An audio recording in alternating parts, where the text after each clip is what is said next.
This is Pet Life Radio. Let's talk pets.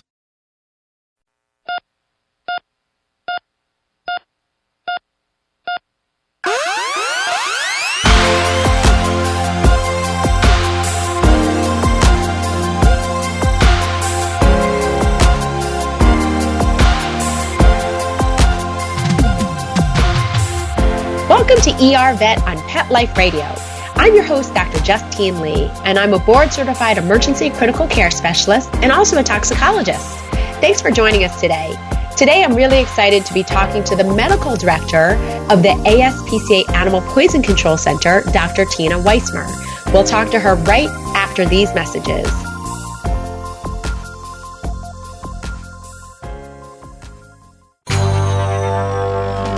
It's DesignerPetSweaters.com. Hand-knitted designer sweaters for your precious pup or cool cat. Beautiful couture patterns for your pets, including custom-knitted formal wear, casual wear, yachting, and even sports-themed. Many designer pet sweaters include feathered tammy hats, top hats, and a lot of sparkle. Each sweater includes leg loops, front paw sleeves, and leash opening. Visit DesignerPetSweaters.com to order your four-legged fashions today. Your pets will stay warm for the winter and be runway ready. Large or small, we fit them all. DesignerPetSweaters.com.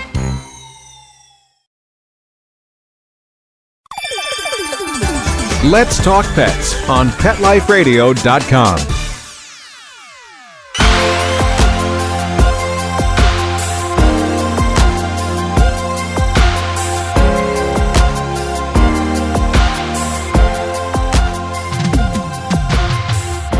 Welcome back to ER Vet. Super excited to have Dr. Tina Wismer on today. She's the medical director of the ASPCA Animal Poison Control Center, and she's also a board-certified veterinary toxicologist. Dr. Wismer, thank you so much for joining us today. Thank you for inviting me. So now that Halloween is coming up, and being that we Americans celebrate all our holidays with chocolate, I wanted to talk about how dog and cat owners can keep their dogs and cats safe during Halloween. Now, what are the 3 to 5 biggest calls that you get at the ASPCA Animal Poison Control Center around Halloween time that poisons our pets? So you're right. Halloween is the beginning of what we call chocolate season. So you have Halloween, Thanksgiving, Christmas, Valentine's Day, and Easter. So Halloween is all about the chocolate. So we certainly have dogs getting into chocolate. We also can have animals getting into things like xylitol, which is one of our sugar substitutes, which is good for us, but very poisonous to animals.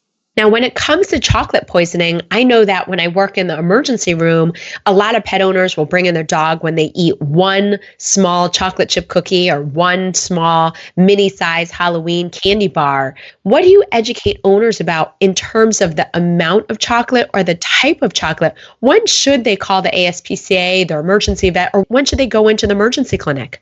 Yeah, we've done a great job letting people know that chocolate is poisonous to dogs. But unfortunately, we haven't done a great job telling them how much is an issue. So with chocolate, it all depends upon how dark it is. Milk chocolate is only about, a third as toxic as dark chocolate. And white chocolate, it's not really chocolate. It's cocoa butter and sugar. It tastes good, but really it's not a poisonous issue for your pets. So for a 20-pound dog, it's going to take almost 9 ounces of milk chocolate to cause seizures, but only about 3 ounces of dark chocolate and only 1.5 ounces of baker's chocolate. So in terms of white chocolate, I always joke it tastes terrible and there's barely any theobromine in there. Can you tell us a little bit about theobromine? What clinical signs do we see when dogs get into it? And when does it become a dangerous emergency room visit? So theobromine is a stimulant that's found in chocolate.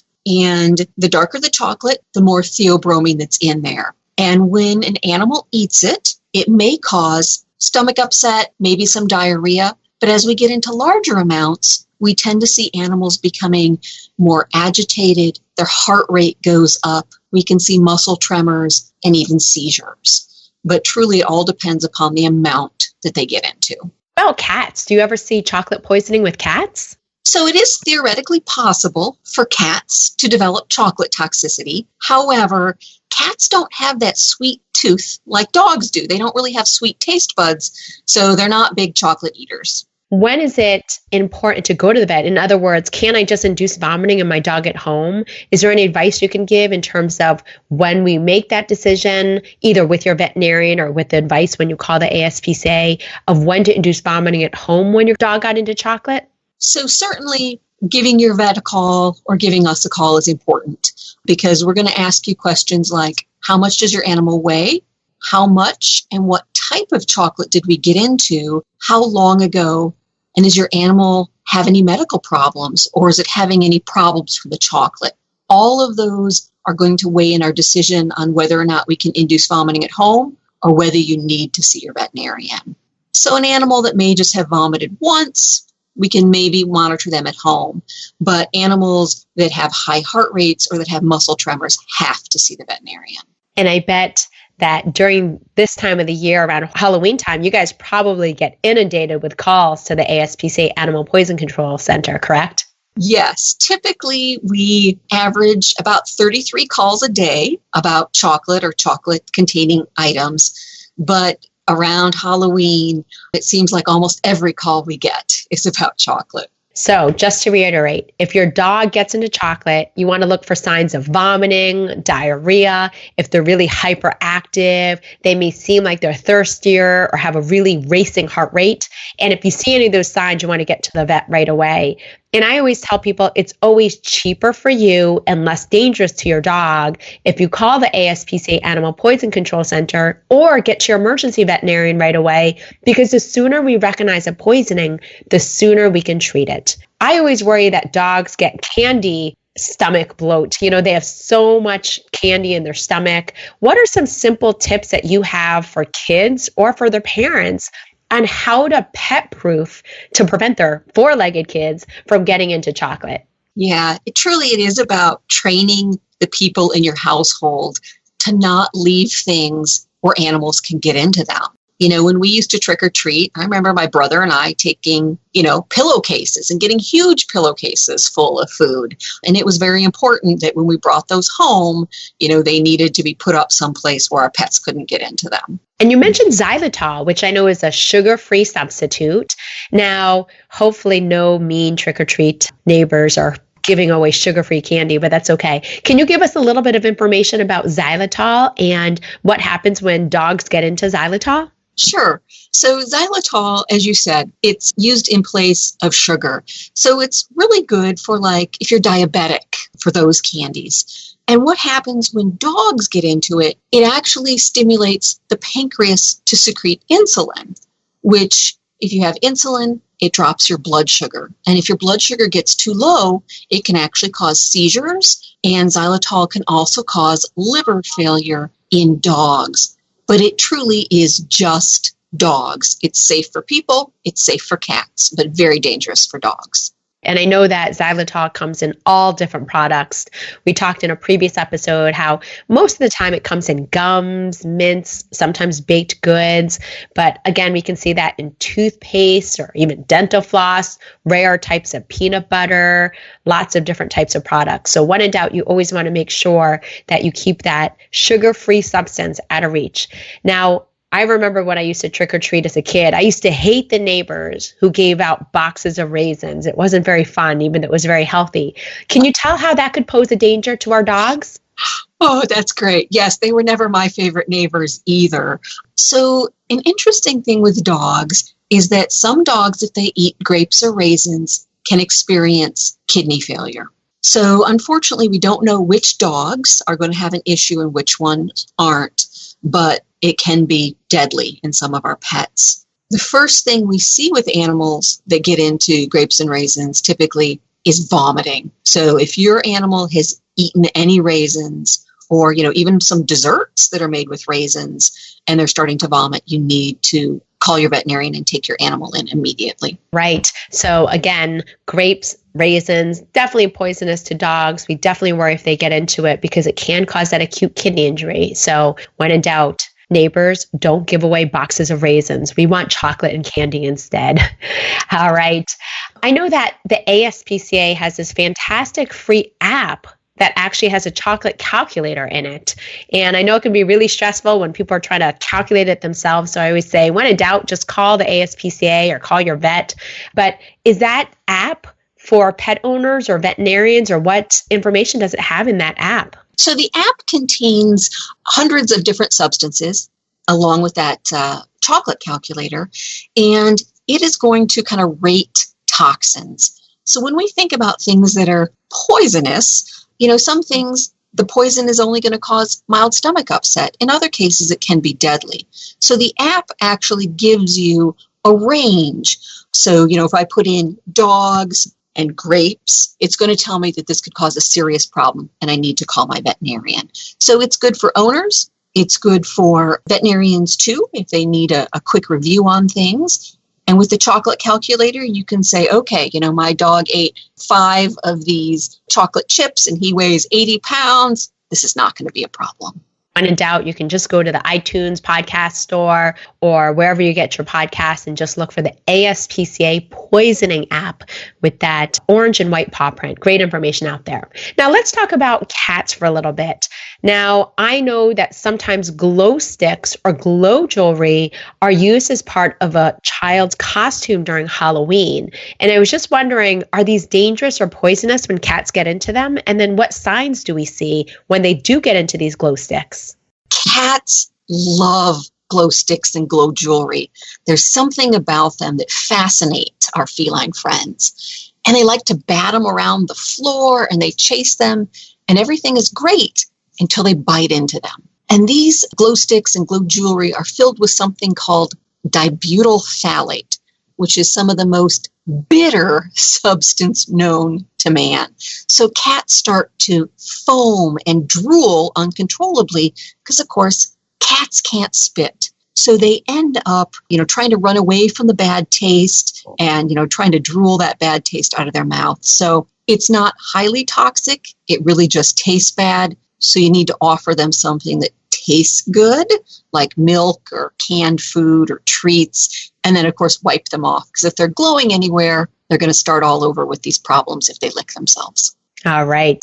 Big, scary chemical name, but thankfully not too dangerous, just super bad tasting. So again, flush out their mouth, give them something tasty like chicken broth or milk, and again, turn off the lights and see if they glow. So when in doubt, keep those glow sticks away. For some reason, cats love chewing into those things. All right, we're going to take a short commercial break and we'll continue with more information on how we can protect our dogs and cats from Halloween pet dangers right after these messages from our sponsors.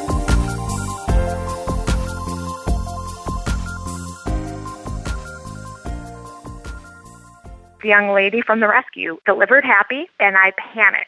He was missing hair, stinky, scabby, and I thought, what did I get us into? The cause of his issue was poor nutrition. It was neglect. The other owners didn't care enough about him to give him the nutrition he needed. But I have a vet that I trust, and she recommended DinoVite. DINOVITE.com. I ordered the first 90-day supply, and within a couple weeks, his skin started clearing up. He didn't smell. He had more energy. He just had a glow and a bounce about him. We've been using DinoVite for the last year, and Happy the rescue dog is Happy the healthy dog. I tell all my friends who have rescues to give their dog the chance at a new start with DinoVite. It's going to pay off for you and your dog for years to come. 859-428-1000. 859-428-1000. DINOVITE.com.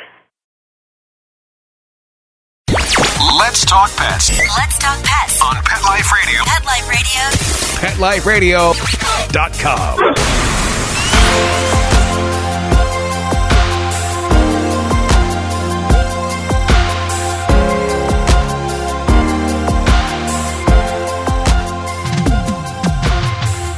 We're back. Welcome back to ER Vet, where we're speaking with Dr. Tina Wismer, who's the medical director at the ASPCA Animal Poison Control Center. And so far, we've learned about the dangers of chocolate, xylitol, that sugar-free substance with sugar-free candy. Things like raisins that people often include, which can pose an acute kidney injury risk to our dogs. And even things like glow sticks or glow jewelry that cats like to get into. Now, I know there's a couple of other dangers I wanted to ask you about. A lot of people will have pumpkins and they'll put candles in them, or they'll put, spooky candles around the house. What do people need to know about keeping their dog and cat safe from those candles? We know cats are so curious.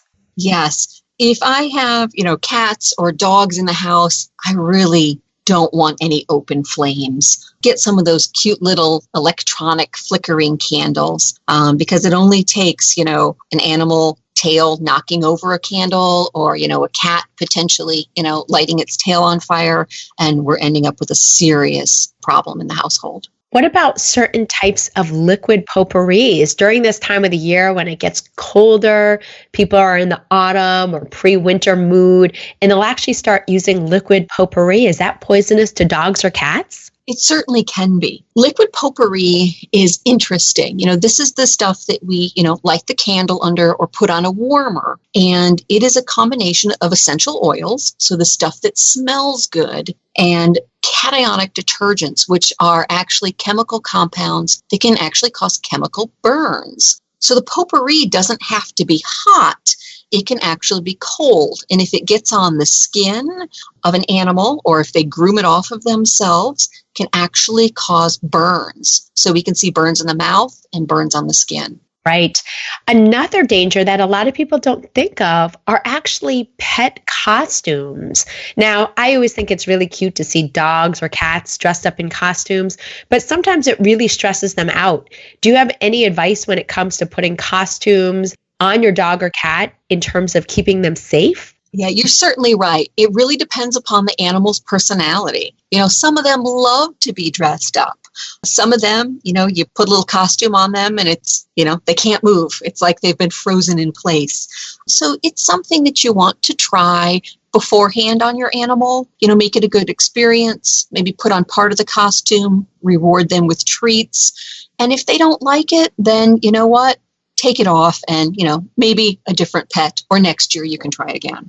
I know Halloween can definitely be stressful to dogs and cats because they're not used to 10 to 20 people banging on your door or ringing the doorbell. What are some good tips that you have when it comes to keeping your pets confined or away from the door, or just minimizing that stress of them running out the door or being stressed out? Yeah, there are a lot of visitors coming to your house. So certainly, we don't want them escaping. We always want to make sure that our animals do have some form of ID on. So if something like this does happen, we have a collar or we have a microchip. But typically what I would recommend is that we put this animal in a back part of the house, away from the door, someplace where maybe we've got some music or the TV going so the noise level is less. And they make these animal pheromones that are calming, that can actually help make your pets relax. Give them some good treats, something to, entertain themselves with so that, they're not going to be stressed out.